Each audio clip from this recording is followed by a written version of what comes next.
झांसी की रानी लक्ष्मीबाई, ये नाम सुनते ही जहन में वीरता की एक तस्वीर बन जाती है ना? पर सोचिए, उनकी कहानी हम तक पहुंची कैसे? कैसे वो अमर हो गईं? इसका जवाब एक कविता में छिपा है। और आज हम उसी शानदार कविता के जरिए उनकी कहानी को और करीब से जानेंगे। ये पंक्तियां भारत में शायद ही कोई ऐसा हो जिसके कानों में ये न गूंजी हो। सोचिए, ये सिर्फ शब्द नहीं है, ये तो हमारी पहचान का, हमारी चेतना का हिस्सा बन चुकी हैं। सुभद्रा कुमारी चौहान ने बस इन्हीं कुछ शब्दों से एक वीरांगना की कहानी को हर एक के दिल में हमेशा के लिए जिंदा कर दिया। तो चलिए, कहानी की शुरुआत से शुरू करते हैं। हर हीरो की एक ओरिजिन स्टोरी होती है ना?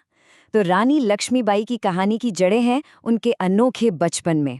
एक लड़की जिसका नाम था छबीली और जिसकी किस्मत में एक महान योद्धा बनना लिखा था। उनका नाम था छबीली, मतलब चंचल, जिंदा दिल। पर जरा सोचिए, उनके खेल क्या थे? गुड़ियों से खेलना? नहीं, उनके खिलौने थे हथियार। वो कानपुर के नाना साहब के साथ पली बढ़ी और वहां उनका हर एक खेल असल में आने वाले युद्ध की एक तैयारी जैसा था। ये देखिए, कविता हमें बताती है कि उनके खिलौने क्या थे। बर्छी, ढाल, कृपाण। वो सिर्फ हथियार चलाना ही नहीं जानती थीं, बल्कि व्यूह रचना, मतलब मिलिट्री फॉर्मेशन बनाना और शिकार करना, इन सब में माहिर थीं। और तो और, वीर शिवाजी की कहानियां उन्हें जुबानी याद थीं। अब जरा सोचिए, उस जमाने में किसी लड़की के लिए ये सब सीखना, ये तो बिल्कुल अनसुनी बात थी। और यही सब उनकी महानता की नींव बन रहा था। और ये रहा कविता का वो हिस्सा जो हमें सीधे उनके बचपन में ले जाता है। इन पंक्तियों पर गौर कीजिए। कानपुर के नाना की मुंह बोली बहन छबीली थी, लक्ष्मीबाई नाम, पिता की वह संतान अकेली थी। देखिए, ये लाइनें कितना कुछ बता देती हैं। वो सिर्फ एक राजकुमारी नहीं थी, बल्कि एक बहुत ही खास माहौल में पलने वाली अपने पिता की इकलौती संतान थी। तो छबीली अब बन गई झांसी की रानी। राजा गंगाधर राव से उनका विवाह हुआ और जैसा कि कविता में लिखा है, हुई वीरता की वैभव के साथ सगाई झांसी में, मानो पूरे राजमहल में खुशियां ही खुशियां बिखर गईं। ये उनकी जिंदगी का एक बहुत ही खूबसूरत सुनहरा दौर था। पर ये खुशियां ज्यादा दिन तक नहीं रहीं। राजा की अचानक मौत ने सब कुछ बदल दिया। झांसी का सिंहासन खाली हो गया और इसी मौके का फायदा उठाने के लिए अंग्रेजों की नजरें झांसी पर गड़ गईं। और बस यहीं से शुरू होता है एक रानी के योद्धा बनने का असली सफर। यहाँ देखिए, एक ही वक्त में दो बिल्कुल अलग तस्वीरें। एक तरफ रानी अपने पति को खोकर विधवा होकर गहरे दुख में थीं, और दूसरी तरफ लॉर्ड डलहौजी, वो मन ही मन खुश हो रहा था। कविता की ये लाइन, डलहौजी मन में हर्षाए, राज्य हड़प करने का उसने ये अच्छा अवसर पाया, उस वक्त की बेरहम सियासत को बिल्कुल साफ साफ दिखाती है। अंग्रेजों ने एक चाल चली। उनका एक कानून था, डॉक्ट्रिन ऑफ लैप्स। इसका सीधा सा मतलब था कि अगर किसी राजा का अपना बेटा नहीं है तो उसका राज अंग्रेजों का हो जाएगा। और जैसा कि इस छंद में लिखा है, निसंतान मरे राजा जी, रानी शोक समानी थी। अंग्रेजों को झांसी को लावारिस बताकर हड़पने का बहाना मिल गया। लावारिस का वारिस बनकर ब्रिटिश राजे झांसी आया। सोचिए जरा इन शब्दों के बारे में। ये एक लाइन उस पूरे अन्याय की कहानी कह देती है। मतलब, जिन्होंने राज्य को बेसहारा किया, वही उसके मालिक बन बैठे। साफ था, झांसी पर अब बहुत बड़ा संकट मंडरा रहा था। लेकिन ये लड़ाई सिर्फ झांसी की नहीं थी।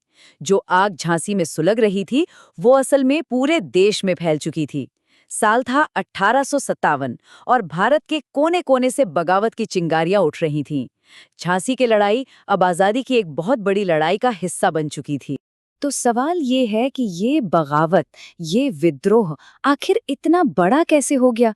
इसकी आग फैली कैसे? चलिए देखते हैं। ये चिंगारी देखते ही देखते एक बड़ी आग में बदल गई। दिल्ली का तख्त, लखनऊ के महल, नागपुर और फिर मेरठ, कानपुर, पटना, एक के बाद एक विद्रोह की आग हर जगह फैल गई। जैसा कविता में भी कहा गया है, पूरा देश ही जैसे एक जंग का मैदान बन गया था। और हाँ, इस बड़ी लड़ाई में रानी अकेली नहीं थी। उनके साथ थे नाना धुंधुपंत, तात्या टोपे, अजीमुल्ला खान जैसे कई बड़े बड़े शूरवीर। कविता इन सभी वीरों को याद करती है जो सब मिलकर आज़ादी की इस लड़ाई को लड़ रहे थे। और अब कहानी अपने सबसे अहम, सबसे निर्णायक मोड़ पर आ पहुंची है। जब बातचीत के सारे रास्ते बंद हो गए तो रानी ने वो किया जिसके लिए शायद उनका जन्म ही हुआ था। उन्होंने अपनी तलवार उठाई और खुद जंग के मैदान में उतर गईं। जरा उस मंजर की कल्पना कीजिए। कविता कहती है, जाकर रण में ललकारी थी वो तो झांसी वाली रानी थी। वो सिर्फ एक सिपाही की तरह नहीं लड़ रही थी, नहीं, वो एक लीडर थी, एक सेनापति जो अपनी फौज के आगे चलकर दुश्मनों को ललकार रही थी। उनका सफर देखिए, पहले झांसी में जनरल वॉकर को हराया, फिर 100 मील घोड़े पर चलकर कालपी पहुंची और फिर ग्वालियर में जनरल स्मिथ की सेना से जबरदस्त लड़ाई की।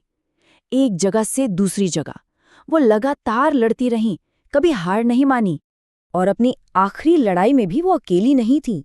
उनकी 2 सहेलियां काना और मंद्रा, जो बचपन से उनके साथ थीं, जंग के मैदान में भी उनके साथ ही खड़ी रहीं। उन्होंने साथ मिलकर लड़ाई लड़ी और साथ ही अपनी जान कुर्बान कर दी। और फिर आया वो आखिरी पल जिसे इस कविता ने हमेशा के लिए अमर कर दिया। एक नाला उनके रास्ते में रुकावट बन गया और अंग्रेजों ने उन्हें चारों तरफ से घेर लिया। वो बुरी तरह जख्मी हो चुकी थी, पर उन्होंने हिम्मत नहीं हारी। अपनी आखिरी सांस तक वो लड़ती रहीं और इतिहास में हमेशा के लिए अपना नाम लिख गईं। रानी लक्ष्मीबाई ने जंग का मैदान भले ही छोड़ दिया, पर उन्होंने इतिहास नहीं छोड़ा। कह सकते हैं कि मैदान में उनकी हार हुई, पर उनकी कहानी की बहुत बड़ी जीत हुई। और इस जीत को पक्का किया सुभद्रा कुमारी चौहान की इसी कविता ने। पूरी कविता का जो सार है वो शायद इस एक शब्द में छिपा है, मर्दानी। ये सिर्फ एक शब्द नहीं है, सोचिए।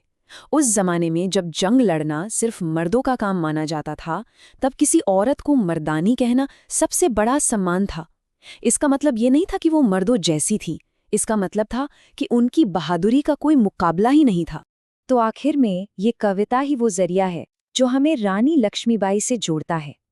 इसी कविता ने उनकी कहानी को बुंदेलखंड के कुछ लोक गायकों से निकालकर पूरे देश के दिल तक पहुंचाया। ये सिर्फ बीती हुई बात नहीं है, ये एक ऐसी विरासत है जो आने वाली न जाने कितनी पीढ़ियों को हिम्मत देती रहेगी। और लीजिए, हम घूम फिर कर वहीं आ गए जहां से हमने ये सफर शुरू किया था। ये पंक्तियां सिर्फ एक कहानी का अंत नहीं है, ये एक अमर विरासत की गूंज है जो आज भी हमारे बीच जिंदा है। और ये हमें सोचने पर मजबूर करती हैं कि असली वीरता क्या है, सिर्फ तलवार उठाना या अपनी कहानी को इतना ताकतवर बना देना कि वो पीढ़ियों तक लोगों को प्रेरणा देती रहे।